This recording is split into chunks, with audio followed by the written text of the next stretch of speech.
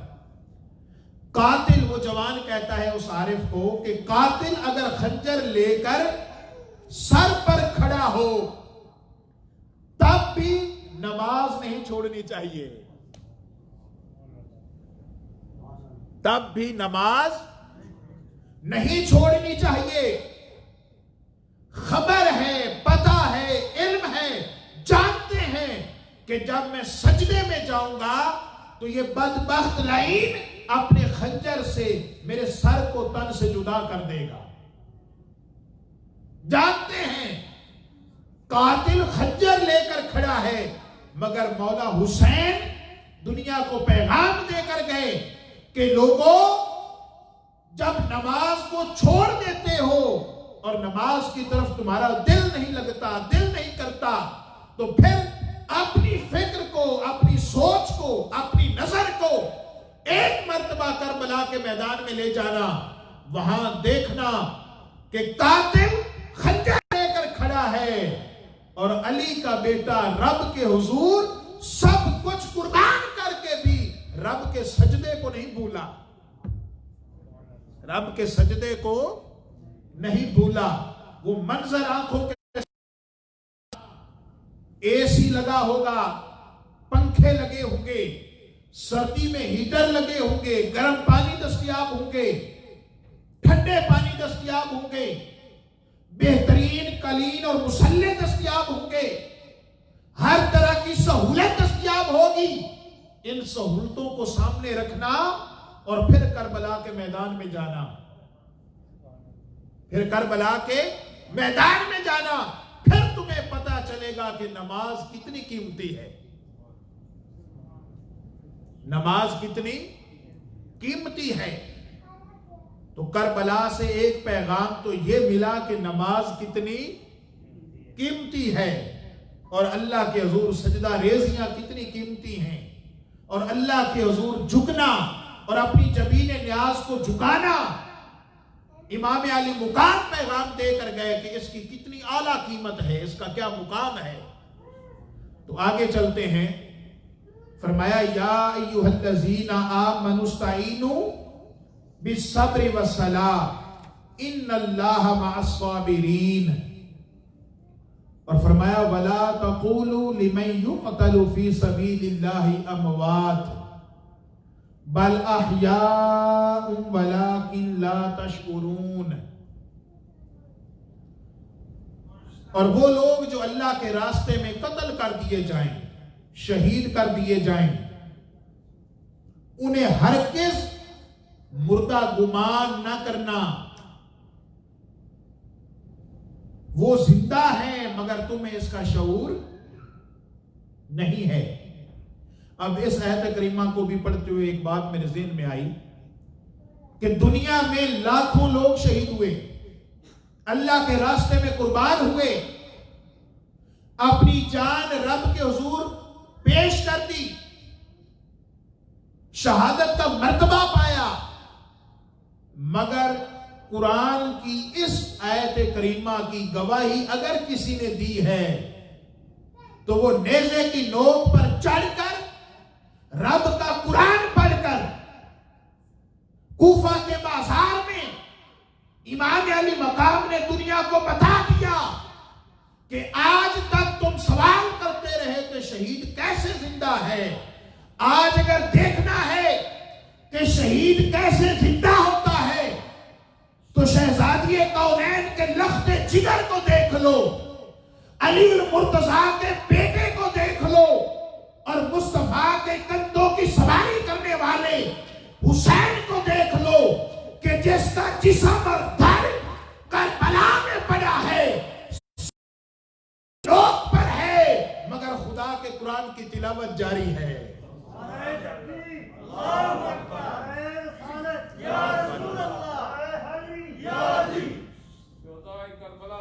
زندہ دھڑ کربلا میں پڑا ہے، سر تن سے جدا ہے، سر نیزے کی نوک پر ہے، مگر پھر بھی لب حسین پر قرآن کی تلاوت جاری ہے۔ یہ رشتہ ہے قرآن کا اور حضور کی اہل بیت کا۔ قرآن کبھی ان سے جدا نہیں ہوگا اور یہ کبھی قرآن سے جدا نہیں ہوں گے۔ آگے چلتے ہیں۔ ایک اور بات کہ اگر کوئی شخص حضور کا کلمہ نہ پڑھے، حضور کا کلمہ نہ پڑھے اور وہ یہ دعویٰ کرے کہ میں اللہ کے لیے لڑتا رہا اور وہ قتل ہو جائے، تو کیا ہم اس کو شہید کہیں گے؟ اس نے کلمہ نہیں پڑھا، مسلمان نہیں ہوا، مگر کرتا رہا، اللہ کے راستے میں لڑتا ہوا مر گیا ہوں، تو کیا وہ شہید ہوگا؟ جب تک وہ کلمے والے کا کلمہ نہیں پڑے گا وہ کبھی شہید، چاہے وہ 100 سال تک لڑتا رہے، ہم اس کو شہید نہیں کہیں گے، وہ زندہ۔ اب دوستو سوچیں کہ اسے شہید کا مقام کس چیز نے دلوایا، اس کی شہادت کی قبولیت کا معیار کیا ہے؟ تاجدار مدینہ کا کلمہ پڑھنا، حضور کا کلمہ پڑھنا، حضور پر ایمان لایا، کلمہ پڑھا، پھر اللہ کے راستے میں مارا گیا تو شہادت کا درجہ پایا۔ اس شہادت کے درجے نے اسے زندہ کر دیا، اس شہادت کے درجے نے اسے، ارے جس کا کلمہ پڑھ کر شہادت کا درجہ پا کر وہ زندہ ہو گیا، سوال پیدا ہوتا ہے کہ کیا خود کلمے والا زندہ نہیں ہوگا؟ نعوذ باللہ۔ اللہ اکبر، یا رسول اللہ، جس کا کلمہ پڑھ کر یہ مقام ملتا ہے تو جو خود کلمے والا ہے اس کی عظمتوں کا عالم۔ اور ایک اور بات مجھے یاد آ گئی کہ ہم سیدنا علی المرتضیٰ کو مشکل کشا کہتے ہیں۔ کیا کہتے ہیں؟ حقیقی مشکل کشا کون ہے؟ اللہ ہے، مگر اس نے اپنی عطا سے، اپنی کرم نوازی سے، اپنے جود و سخا سے اپنے بندوں کو بھی مشکل کشا بنایا ہے۔ ارے بندوں کی تو بات ہی الگ ہے، اس نے بندوں کی استعمال شدہ چیزوں کو بھی مشکل کشا بنا دیا ہے۔ اب آپ کہیں گے یہ بات آپ نے کیسے کر دی، کوئی دلیل؟ آپ سورہ یوسف پڑھیں، حضرت یعقوب علیہ السلام جب یوسف علیہ السلام کی جدائی میں روتے رہے حتیٰ کہ آپ کی آنکھوں کا نور چلا گیا۔ جب حضرت یوسف علیہ السلام کو یہ خبر پہنچی، جب آپ مصر کے بادشاہ ہوئے، تو آپ نے اپنا کرتا مبارک، قمیض مبارک اپنے بھائیوں کو دے کر بھیجا کہ یہ لے جاؤ، اسے میرے بابا کی آنکھوں پر لگانا، ان کی آنکھوں کی روشنی لوٹ آئے گی۔ قرآن کی بات کر رہا ہوں، کوئی قصہ کہانی۔ سورہ یوسف کا ترجمہ پڑھیں، یہ تو ہر بندہ پڑھتا ہے نا۔ اب بھیجنے والا بھی نبی ہے، ریسیو کرنے والا بھی نبی ہے۔ اب ریسیو کرنے والے نے بھی اعتراض نہیں کیا اور بھیجنے والے نے بھی اعتراض نہیں کیا یا سوچا نہیں کہ یہ عمل کیا کر رہا ہوں۔ آنکھوں کی بینائی تو اللہ کی ذات دینے والی ہے، اس کا کرتے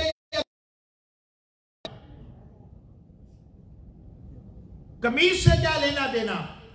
ایک نبی نے بھیجا، ایک نبی نے وصول کیا، اور جیسے ہی حضرت یعقوب علیہ السلام نے اپنی آنکھوں پہ وہ کرتا لگایا، وہ بینائی اور روشنی جو کئی سال پہلے جا چکی تھی اللہ کے کرم سے لوٹ آئی. ارے لوگوں، یوسف علیہ السلام کا کرتا یعقوب علیہ السلام کی آنکھوں کے لیے مشکل کشائی کر سکتا ہے، تو مصطفیٰ کا وہ علی کہ جس کو قرآن نفس مصطفیٰ کہتا ہے، جس کو مصطفیٰ کہتے ہیں علی انت اخی فی الدنیا والآخرہ، علی انت منی وانا منکا، لحمو کا لحمی، جسمو کا جسمی، اے علی تو دنیا اور آخرت میں میرا بھائی ہے، تو میری نفس ہے، تو میری جان کا حصہ ہے، تیرا گوشت میرا گوشت ہے، تیرا خون میرا خون ہے، تو میرا بھائی ہے. اب جو یہ مقام علی کو عطا کر رہے ہیں، مصطفیٰ اپنا بھائی بنا رہے ہیں. ارے نبی کا کرتا مشکل کشا ہو سکتا ہے تو مصطفیٰ کا بھائی مشکل کشا نہیں ہو سکتا. اللہ اکبر، یا رسول اللہ، یا علی، یا علی. بات کی سمجھ آ گئی آپ دوستوں؟ تو اللہ رب العزت کی بارگاہ میں بڑے لوگوں نے شہادت پائی، مگر کسی شہید نے بھی شہادت کے بعد گواہی نہیں دی، جیسے سر حسین نے نیزے کی نوک پر چڑھ کر اللہ کا قرآن پڑھ کر گواہی دی. آگے چلتے ہیں. پھر فرمایا وَلَنَبْلُوَنَّكُمْ بِشَيْءٍ مِّنَ الْخَوْفِ وَالْجُوعِ وَنَقْصٍ مِّنَ الْأَمْوَالِ وَالْأَنفُسِ وَالثَّمَرَاتِ وَبَشِّرِ الصَّابِرِينَ.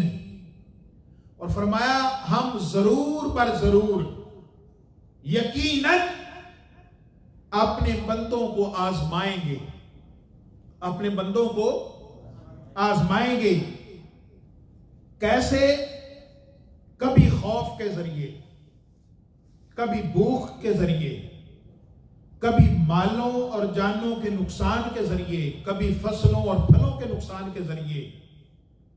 اور اے میرے حبیب، آپ صبر کرنے والوں کو خوشخبری سنا دیں، صبر کرنے والوں کو خوشخبری سنا دیں. اب دوستو، آدم علیہ السلام سے لے کر حضرت عیسیٰ اور عیسیٰ علیہ السلام سے لے کر تاجدار کائنات تک، اور تاجدار کائنات سے لے کر کربلا کے میدان تک، اور کربلا کے میدان سے لے کر آج کے زمانے تک اللہ کا وعدہ ہے اور اللہ کی سنت ہے اور اللہ کا طریقہ ہے کہ وہ ضرور پر ضرور اپنے بندوں کو، غیروں کو نہیں، کن کو آزمائے گا؟ اپنے بندوں کو. غیروں کی بات رب نے نہیں کی کہ میں غیروں کو جن کے پاس ایمان کی دولت نہیں ان کو آزماؤں گا. اللہ ایمان والوں کو اور اپنوں کو آزمائے گا اور مختلف طریقوں سے آزمائے گا. اور خوشخبری ہے ان لوگوں کے لیے جو اللہ کی آزمائش پر صابر اور شاکر رہیں گے. آدم علیہ السلام سے بات کا آغاز کرتے ہیں انتہائی اختصار کے ساتھ، بریفلی. آدم علیہ السلام کو بھی اللہ نے آزمایا جنت کے اندر کہ جب اس مخصوص درخت کے پاس جانے سے منع کیا، مگر آپ اس درخت کے پاس چلے گئے، وہ آپ کو آزمایا گیا اور رب نے پھر جنت سے زمین پر اتار دیا. وہاں سے آزمائش کا آغاز ہوا. بلکہ اس سے پہلے ابلیس، جب اللہ نے حکم دیا، آزمائش سے پہلے وہ بھی اپنا تھا، آزمائش سے پہلے وہ بھی اپنا تھا، اس لیے اس کو آزمایا گیا. مگر جب وہ آزمائش پر پورا نہ اترا تو پھر رد کر دیا گیا، پھر خیروں میں چلا گیا. آگے چلتے ہیں. نوح علیہ السلام نے 950 سال تک اللہ کے دین کی تبلیغ کی، مگر چند لوگ ایمان لائے اور کشتی نوح کو تیار کیا گیا. تو آپ کا سگا بیٹا بھی آپ پر ایمان ہے. باپ تو باپ ہوتا ہے، چاہے اس کا بیٹا نافرمان ہو یا فرما بردار ہو، مگر اللہ نے آزمایا آپ نے اپنے بیٹے کو دھتکار دیا اور کشتی پر سوار نہیں کیا. آپ نے اسے اگنور کیا، رد کر دیا، چھوڑ دیا اور اللہ کے حکم سے کشتی کو لے کے چل پڑے. بیٹا جاتا ہے تو جائے، رب کا حکم نہ جائے، رب کا حکم نہ جائے. آگے چلتے ہیں، ابراہیم علیہ السلام کی زندگی کو دیکھیں. میں جس نقطے پر آپ کو لانا چاہتا ہوں وہ بڑا لطیف ہے. یہ بات، یہ ساری باتیں آپ نے سنی ہیں، مگر ریلیونٹ کرنا چاہتا ہوں، جوڑنا چاہتا ہوں کربلا کے میدان سے. ابراہیم علیہ السلام کی زندگی کو دیکھیں تو اللہ نے ساری زندگی آپ کو آزمایا ہے. بچپن میں ہی جب آپ نے توحید کا پرچار کیا تو آپ کے اپنے رشتہ داروں نے، آپ کا چچا، وہ سب آپ کے مخالف ہو گئے، آپ کو گھر سے نکال دیا.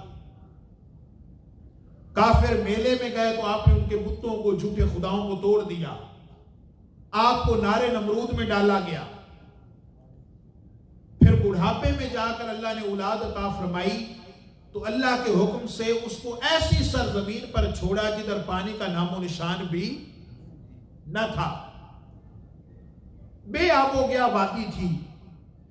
پھر جب بچہ سن بلوغت کو پہنچا، تھوڑا بڑا ہوا، تو اللہ نے حکم دیا کہ اپنے اس بیٹے کی گردن پہ چھری چلا دے. حالانکہ تاریخ انسانی میں اس سے پہلے کسی شخص کو بھی یہ حکم نہیں دیا گیا تھا کہ وہ اپنا بیٹا ذبح کرے. آپ پہلے شخص تھے جن کو اللہ نے حکم دیا کہ بیٹا ذبح کرے. خواب میں حکم تھا، مگر آپ نے اللہ سے کوئی سوال نہیں کیا کہ باری تعالیٰ مجھ سے پہلے تو کسی کو بھی تو نے بیٹا ذبح کرنے کا حکم نہیں دیا. باپ کی شان بھی دیکھیں اور بیٹے کی فرما برداری بھی دیکھیں کہ جب بیٹے کو اپنا خواب سنایا کرتا ہے، بابا جان جو حکم آپ کے رب نے آپ کو دیا ہے وہ آپ کر گزریں. اگر میرے اللہ نے چاہا تو آپ مجھے صبر کرنے والوں میں پائیں گے. چھری چلا دی، مگر یہ منظر بھی آنکھوں کے سامنے رکھیں کہ آپ نے آنکھوں پر پٹی باندھ لی تھی، آنکھوں پر پٹی باندھ لی تھی. پھر بیٹے کی گردن پہ چھری چلائی. ادھر اللہ کا خلیل اور نبی آنکھوں پر پٹی باندھ رہا ہے، ادھر کربلا کا منظر اپنی آنکھوں کے سامنے لائے. آگے چلتے ہیں. ابراہیم علیہ السلام کو بھی آزمایا، پھر یعقوب علیہ السلام کو یوسف علیہ السلام کی جدائی میں آزمایا، پھر یوسف علیہ السلام کو 12 سال تک جیل میں بند کر کے، قید کر کے اس طرح آزمایا. پھر یوسف علیہ السلام کو زلیخا کے ذریعے اور زنان مصر کے ذریعے آزمایا. پھر موسیٰ علیہ السلام کو فرعون کے مقابلے میں اور اپنی قوم کے مقابلے میں آزمایا. پھر عیسیٰ علیہ السلام کو آزمایا اور ان کو مصلوب کرنے کے لیے صلیب پر چڑھا دیا گیا، اور پھر رب نے اپنے حکم سے انہیں آسمانوں پر اٹھا لیا. پھر تاجدار کائنات کو دیکھیں کہ طائف کے بازاروں میں جب آپ کو پتھر مارے گئے اور آپ کے جوتے مبارک، نالین مبارک لہولہان ہو گئے، اور جبرائیل امی حاضر ہوئے، عرض کی یا رسول اللہ حکم دیں تو یہ پہاڑ ان بستی والوں کے اوپر اٹھا کر ماروں، مگر آپ نے فرمایا میں ان کے لیے رحمت بن کر آیا ہوں. پھر آپ کی گود میں ایک ران پر گود کے ایک طرف شہزادہ امام حسین بیٹھا ہے اور ران گود میں آپ کے بیٹے ابراہیم علیہ السلام بیٹھے ہیں، اور جبرائیل امی حاضر ہو کر عرض کرتے ہیں، اللہ کا سلام پیش کرتے ہیں، اللہ کا سلام پیش کرتے ہیں اور اللہ کا پیغام دیتے ہیں کہ اللہ ان 2 شہزادوں میں سے ایک شہزادے کو واپس مانگ رہا ہے. حضور کی گود میں ایک طرف امام حسین علیہ السلام ہیں اور ایک طرف آپ کے بیٹے ابراہیم علیہ السلام ہیں. حضور پہلے اپنے بیٹے کی طرف دیکھتے ہیں، شہزادے ابراہیم علیہ السلام کی طرف، اور آنکھوں سے آنسو جاری ہو جاتے ہیں، اور دوسری مرتبہ حضرت امام حسین کی طرف دیکھتے ہیں تو آنکھوں سے آنسو جاری ہو جاتے ہیں. دل میں خیال آتا ہے کہ اگر اپنا بیٹا دیتا ہوں تو صرف اس کے غم میں میں روں گا، اور اگر آپ شہزادہ حسین دیتا ہوں تو میں تو روں گا ہی، میری شہزادی زہرا کو بھی رونا پڑے گا۔ تو آپ نے فرشتے سے فرمایا کہ میں حسین کے بدلے میں اپنا بیٹا ابراہیم اللہ کے سپرد کرتا ہوں، اللہ کے سپرد کرتا ہوں۔ 3 دن بعد حضور کے شہزادے حضرت ابراہیم علیہ السلام اللہ کو پیارے ہو گئے، اور آقا علیہ السلام فرمایا کرتے کہ اگر میرا یہ بیٹا زندہ رہتا تو اللہ کا سچا نبی ہوتا۔ اور کس کے بدلے میں قربان کیا ہے؟ حضرت امام حسین کے بدلے میں۔ یہ بھی آزمائش تھی۔ الغرض کسی نبی کو مال کے ذریعے آزمایا گیا، کسی کو اولاد کے ذریعے آزمایا گیا، کسی کو بھوک کے ذریعے آزمایا گیا، کسی کو ہجرت کر کے آزمایا گیا۔ جس نبی کو بھی آزمایا مختلف طریقوں سے، ایک طریقے سے، کسی کو بھوک کے ذریعے، کسی کو ہجرت کے ذریعے، کسی کو مال کے ذریعے، کسی کو اولاد کے ذریعے۔ مگر جتنے بھی نبیوں کو اللہ نے آزمایا اور جتنے بھی طریقوں سے آزمایا، ان سارے طریقوں سے اگر ایک شخص کو اور ایک ہستی کو اللہ نے آزمایا ہے تو اس ہستی کا نام امام حسین ہے۔